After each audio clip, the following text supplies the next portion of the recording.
The mid-19th century in America was an era of profound elegance and deadly ignorance.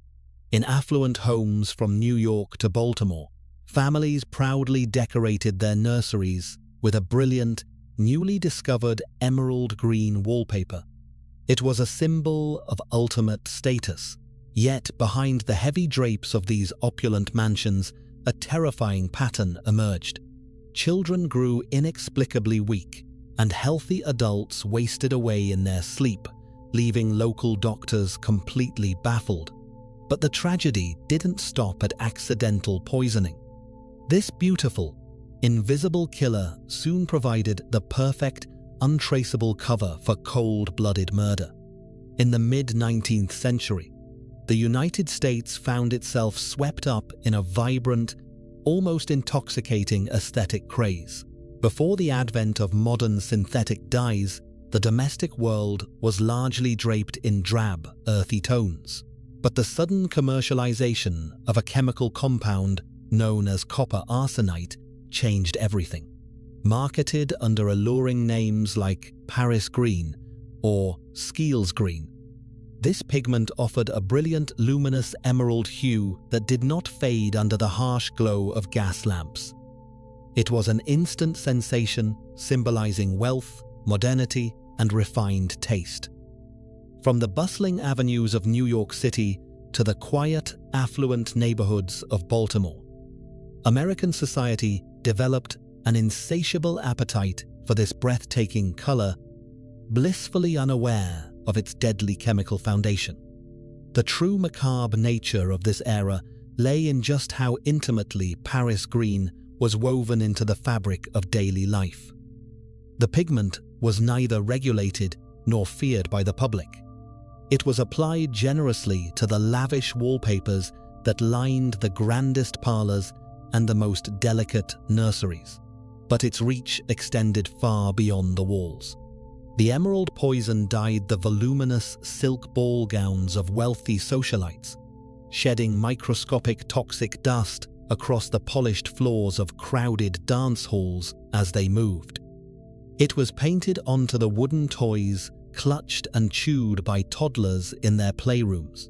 Astoundingly, it was even utilized by bakers and confectioners as a cheap food coloring to give a vibrant, appealing tint to sugary treats and hard candies. Arsenic had become an inescapable, celebrated companion to American domesticity. The trap was perfectly laid, and the mechanism of this accidental slaughter was as insidious as it was invisible. In the dimly lit, poorly ventilated, and often damp homes of the 19th century, a silent chemical reaction was taking place behind the heavy velvet curtains. When the organic starchy paste used to hang the wallpaper met the moisture trapped in the plaster, microscopic fungi and mold began to bloom. As these natural organisms fed on the wallpaper's paste, they metabolized the copper arsenite embedded in the pigment. In doing so, the mold quietly exhaled a highly toxic, faintly garlic-scented vapor known as trimethylazine gas. It filled the elegant rooms with a suffocating, invisible fog, turning the most beautiful spaces in the home into sealed death chambers. The results were as devastating as they were deeply mysterious. Across the country, thousands of people, particularly women and young children, who spent the majority of their days confined indoors, began to slowly waste away. They suffered from a terrifying cascade of symptoms: chronic headaches, severe nausea, inexplicable skin lesions, crippling abdominal cramps, and eventual respiratory failure. Yet, the medical establishment of the time remained entirely blind to the culprit surrounding them. Operating heavily under the outdated miasma theory, physicians solemnly diagnosed these afflictions as the result of bad air or foul night vapors drifting in from the city streets. In a cruel twist of irony, doctors would confidently prescribe strict bed rest, keeping their dying patients firmly locked inside the very arsenic-lined rooms that were killing them. But this widespread, accidental tragedy inadvertently created the perfect smokescreen for something far more sinister. If the environment itself was quietly killing thousands with symptoms that perfectly mimicked natural intestinal diseases, who would ever notice a deliberate act of murder? The rampant use of this deadly chemical had practically handed a loaded, untraceable weapon to anyone with a grudge and a steady hand.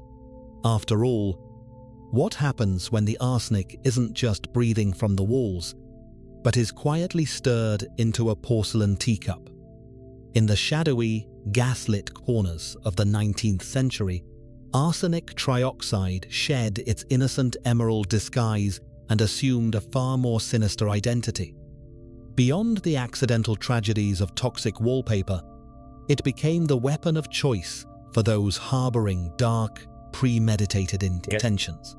Among whispered rumors, scandalous society gossip, and the quiet confessions of the desperate, this chemical earned a chilling underground moniker: inheritance powder. This grim nickname was not born out of thin air. For individuals feeling trapped in loveless marriages, burdened by the care of ailing relatives, or simply growing impatient for the reading of a lucrative will, arsenic offered a remarkably swift and entirely undetectable solution to their domestic inconveniences. What made arsenic the perfect weapon was its sheer, terrifying, unremarkable nature. Unlike other lethal substances of the era, such as strychnine or cyanide, which often carried a bitter tang or a harsh metallic odor that might instantly alert a cautious victim, arsenic was deceptive in its absolute blandness. It presented as a fine, heavy white powder that possessed absolutely no smell and no discernible taste. When deliberately stirred into a steaming cup of dark morning coffee, a hearty bowl of evening soup, or a delicately brewed afternoon tea, it dissolved and vanished completely. The unsuspecting victim would smile, thank their gracious host or loving spouse, and swallow their own death without a single moment of hesitation. It was the ultimate invisible assassin, executing its grim task from the comfort and supposed safety of the family dining table. But the true, diabolical genius of inheritance powder lay not merely in how easily it could be administered, but in exactly how it killed. Once ingested, the poison unleashed absolute havoc on the human gastrointestinal tract. Within hours, the victim would be struck down by violent bouts of vomiting, agonizing stomach cramps, and severe, unrelenting diarrhea. Under modern circumstances, such a sudden and violent onset of illness would immediately arouse police suspicion. However, the United States in the mid-1800s was a nation regularly ravaged by devastating public health crises. Deadly, sweeping outbreaks of cholera and dysentery tore through crowded cities like New York, Boston, and Baltimore with terrifying frequency. In a twist of dark medical irony, the gruesome symptoms of acute arsenic poisoning perfectly mimicked the natural progression of these rampant, naturally occurring diseases. This flawless medical camouflage left local constables and respected medical professionals entirely helpless. When a local physician was urgently called to the bedside of a dying patriarch or a suddenly stricken wife, they saw only what the environment conditioned them to see: just another tragic, ordinary casualty of a seasonal epidemic. There was no established protocol for chemical testing, no routine autopsies designed to look for microscopic toxins in the tissue, and certainly no forensic science division to question the confident diagnosis of a seasoned doctor. A clever murderer could simply stand weeping at the graveside of their victim, draped in black mourning attire, comforted by the very friends and neighbors they had deceived. They walked away with the inheritance secure in the knowledge that their deadly secret was safely buried beneath 6 feet of earth. For decades, the perfect crime was not just a theoretical concept in America. It was a daily, chilling reality. The invisible killer reigned supreme, slipping effortlessly through the clumsy fingers of frontier justice time and time again. The law was completely blind, and science was frustratingly silent on the matter. But this dark era of unchecked, untraceable domestic assassinations was finally destined to face a dramatic reckoning. The pivotal turning point arrived on a sweltering summer day in 1871 in Baltimore, Maryland, when a seemingly innocent glass of iced lemonade set in motion a profound scientific awakening that would forever alter the course of American judicial history. In the sweltering early summer of 1871, the affluent neighborhoods of Baltimore, Maryland, were a portrait of post-war Victorian civility. At the center of this polite, upper-crust society was Mrs. Elizabeth Wharton, a highly respected and seemingly wealthy widow. Her elegant home, situated on an exclusive street, was a place of quiet refinement, draped in the heavy velvet and dark woods characteristic of the era. To the outside observer, Mrs. Wharton was a pillar of the community, a grieving widow living out her days in peaceful dignity. However, beneath this veneer of high society respectability lay a precarious financial reality, one that was about to invite a deadly confrontation into her quiet, gas-lit parlor. The catalyst for this historical tragedy arrived at her doorstep in the form of General W.S. Ketchum. Ketchum was a distinguished military man, a close family friend, and, crucially, a man to whom Mrs. Wharton owed a substantial and pressing debt. He had traveled to Baltimore with a singular, unyielding purpose: to finally collect the large sum of money she had borrowed. Welcoming him with the practiced warmth of a traditional Southern hostess, Mrs. Wharton invited the general into her home to escape the oppressive summer heat.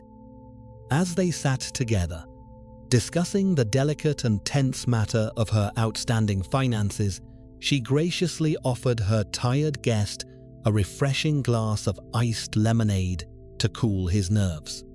He drank the beverage without hesitation, completely unaware that he had just swallowed a lethal dose of the era's most notorious invisible assassin. Shortly after draining the glass, General Ketchum was suddenly struck by an overwhelming wave of physical distress. He collapsed within the Wharton residence, his strong frame contorted by violent spasms, excruciating abdominal cramps, and unrelenting sickness. A local physician was hurriedly summoned to the bedside of the agonizing man. Observing the severe gastrointestinal distress, the doctor did exactly what any medical professional of that decade would do.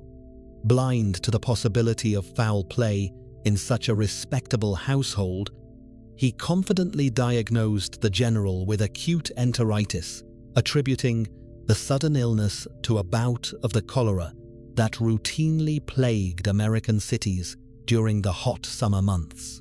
Despite the doctor's best efforts, General Ketchum succumbed to his agonizing symptoms and passed away shortly after.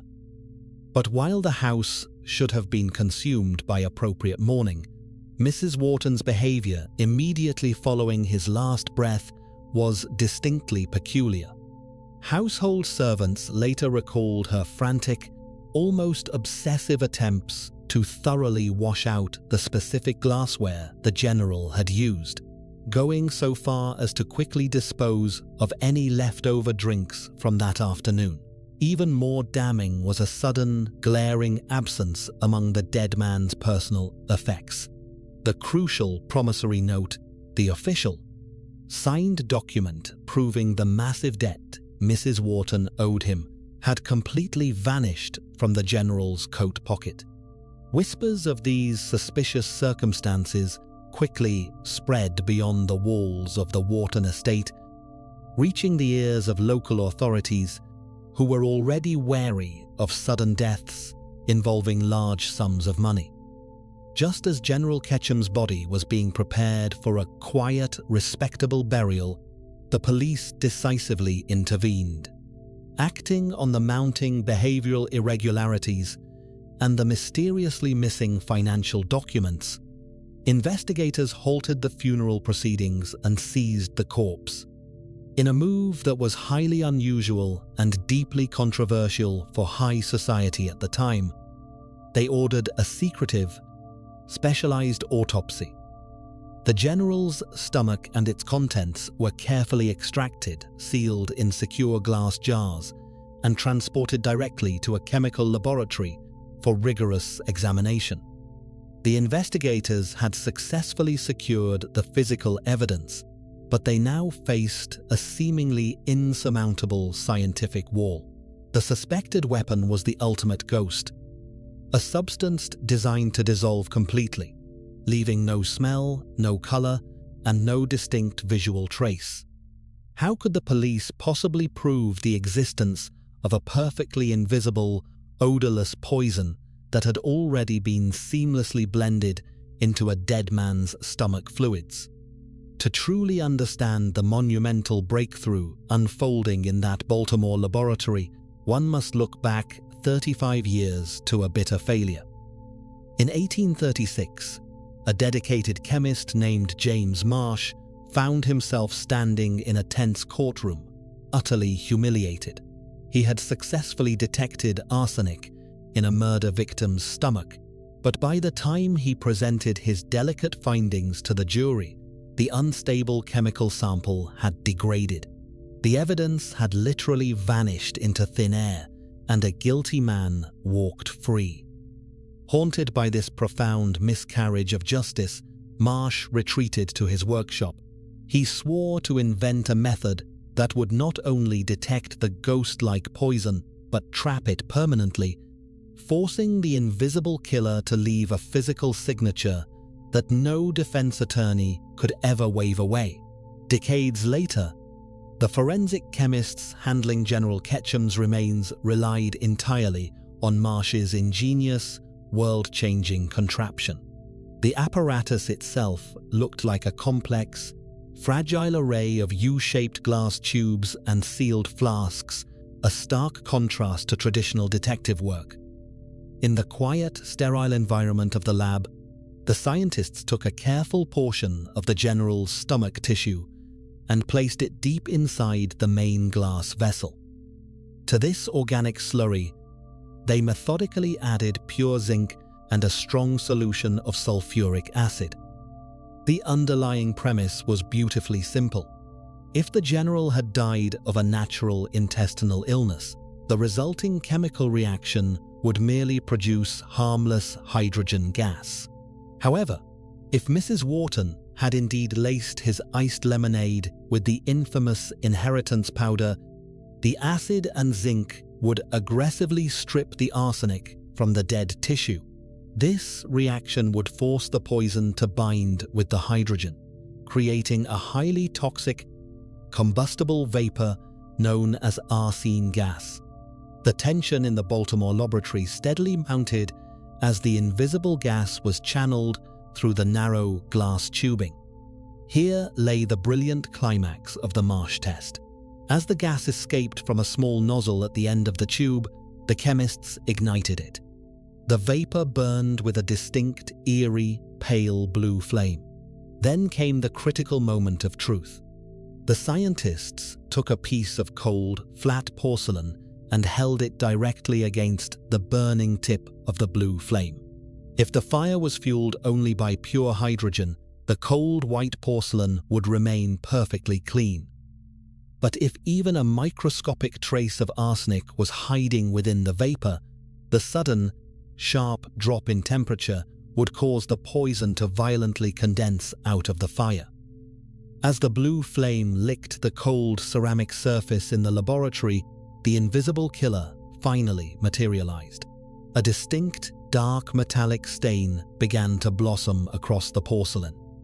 Within seconds, it thickened and solidified into a brilliant, reflective black film. This was the dreaded arsenic mirror.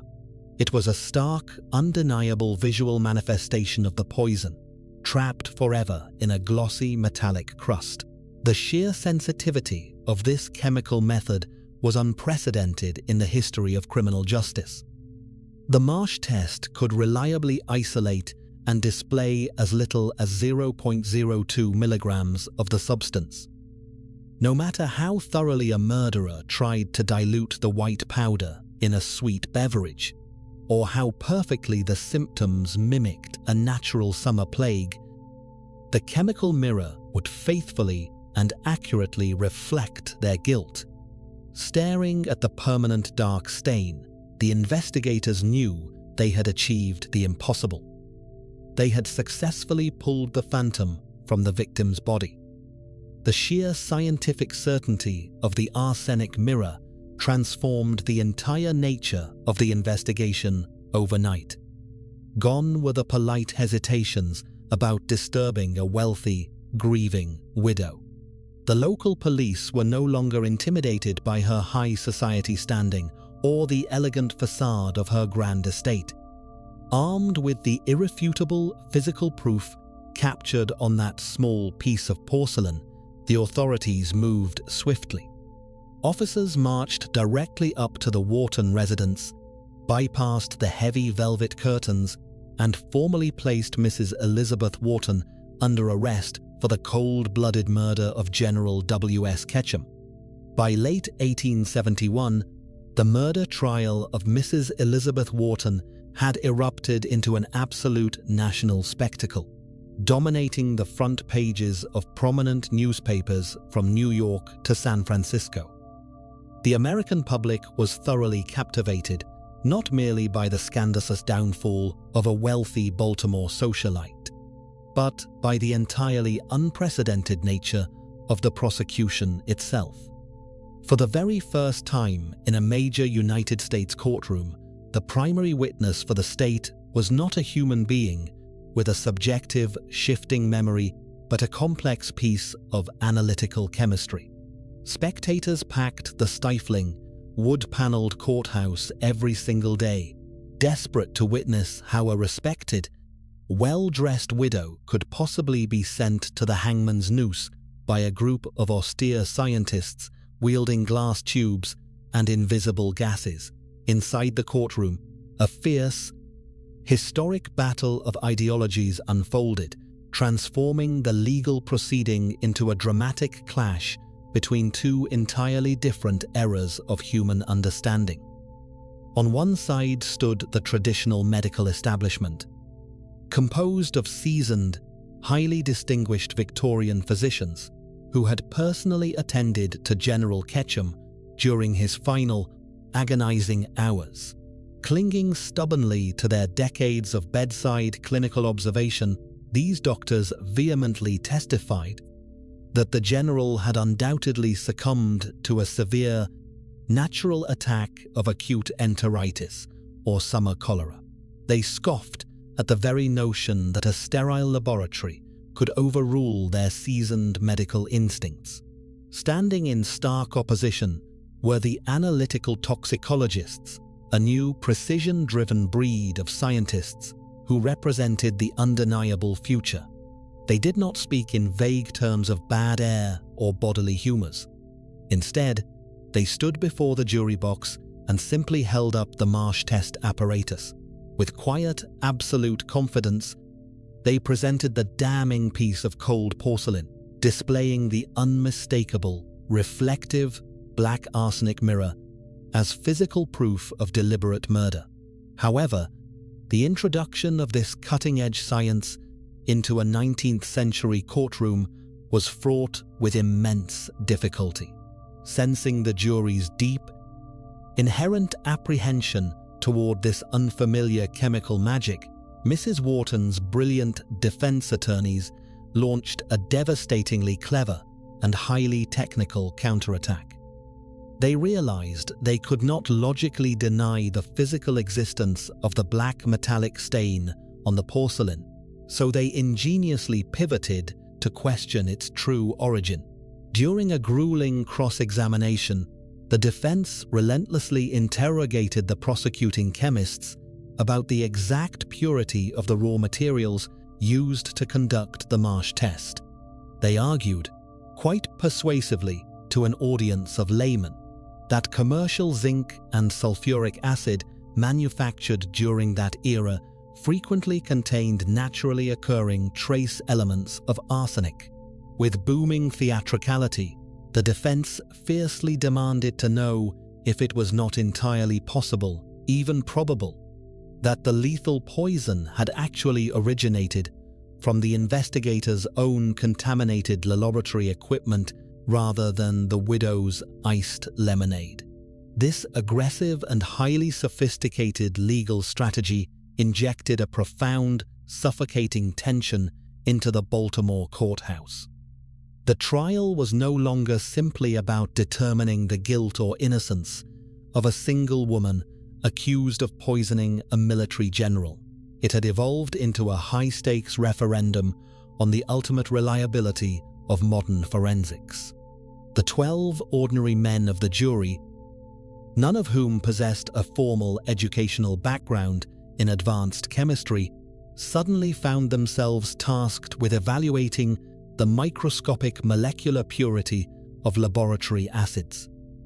The emotional weight in the room was palpable. The entire American judicial system seemed to hold its collective breath, teetering dangerously between the comforting, traditional certainty of old-fashioned medical testimony and the cold, unforgiving dawn of chemical evidence. If the defense successfully discredited the Marsh test here, it would essentially hand a blank check back to every aspiring poisoner in the country. Ultimately, the brilliant seed of reasonable doubt planted by the defense attorneys bore fruit. Overwhelmed by days of conflicting expert testimonies, confusing scientific jargon, and the terrifying prospect of executing a woman based on highly debated laboratory procedures, the jury faltered. They could not reach a definitive, unanimous consensus on the chemical purity of the reagents, resulting in a highly controversial outcome that allowed Mrs. Wharton to miraculously escape the gallows. Yet, despite the immediate legal frustration for the prosecution, the trial proved to be a monumental, irreversible turning point in history. The intense national scrutiny surrounding the Wharton case forced forensic laboratory to instantly modernize and strictly standardize the absolute purity of their testing chemicals. The Marsh test had endured its ultimate, grueling trial by fire in the public eye. It emerged from the Baltimore courthouse not as a defeated novelty, but as the undisputed, rigorous gold standard of toxicological evidence forever closing the door on the era of the untraceable poisoner in the United States. Although Mrs. Elizabeth Wharton managed to escape the gallows, slipping quietly away from the public eye to live out her remaining years in obscurity, General W.S. Ketchum's tragic demise was far from in vain. The sheer, unprecedented publicity surrounding the 1871 Baltimore trial sparked a massive public health awakening across the United States. As Americans suddenly realized the lethal nature of the chemicals surrounding them, consumer demand for the toxic emerald pigment plummeted. Driven by public outrage and a newfound respect for chemical safety, lawmakers eventually instituted strict regulations, permanently banning the use of copper arsenite in wallpapers, clothing dyes, and everyday household goods. The deadly, luminous green slowly but surely faded from the walls of American parlors, taking its accidental victims with it. More importantly, the trial signaled the definitive, undeniable end of a terrifying criminal era. The widespread acceptance of the Marsh test effectively dismantled the golden age of the ghostly poisoners. For decades, arsenic had been the ultimate, untraceable weapon, a silent, accommodating accomplice at the family dinner table. But thanks to the relentless evolution of forensic chemistry, inheritance powder could no longer guarantee a safe, profitable outcome for calculating minds. The perfect crime had been systematically deconstructed in the laboratory. Science had fundamentally shifted the delicate balance of justice. It had successfully stripped away the comforting, absolute darkness that murderers had so long relied upon to hide their malicious intent. In the end, forensic chemistry proved capable of taking humanity's dirtiest, most invisible secrets and transforming them into a permanent, undeniable black stain on a fragile glass tube. Thank you for joining me on this deep dive into the fascinating origins of forensic history. If you enjoyed uncovering this dark chapter of the 19th century, please subscribe to the channel and consider leaving a rating or a review. It truly helps the content grow. I would also love to hear your thoughts in the comments below. Do you believe modern forensic science has completely closed the door on the perfect murder, or are there still invisible loopholes waiting to be exploited by today's criminals? Finally, if you are captivated by the gritty evolution of early criminal investigations, be sure to check out my latest audiobook, detailing the birth of modern detective work, with links provided down in the show notes. Thanks for your continued support, and I will see you again soon for another true crime episode.